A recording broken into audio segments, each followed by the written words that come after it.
On va à présent prendre la direction de Londres. On y rejoint notre correspondante Ashley Chevalier. Londres, où finalement la mort de David Bowie, c'est ce qui a hanté le Royaume-Uni, mais Londres en particulier cette semaine. Bonjour Ashley.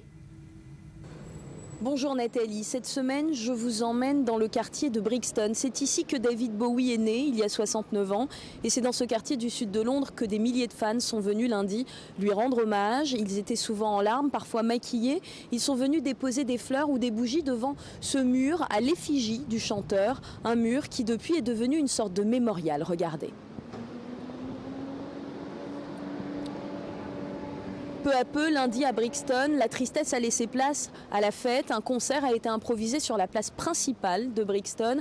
Là encore, des milliers de fans sont venus, souvent une bière à la main, chanter leur tube préféré de David Bowie. Tous ceux à qui j'ai pu parler m'ont expliqué combien, à leurs yeux, c'était un chanteur de génie, mais aussi combien il les avait aidés à réfléchir, à s'accepter, notamment sur des questions de sexualité. Parce que vous savez, quand Ziggy Stardust est sorti, ici en 1972, l'Angleterre était encore très puritaine. Cette musique, ce look, cette bisexualité assumée, on n'avait encore jamais vu ça. David Bowie a donné un coup de fouet à la jeunesse de l'époque et beaucoup s'en souviennent encore aujourd'hui.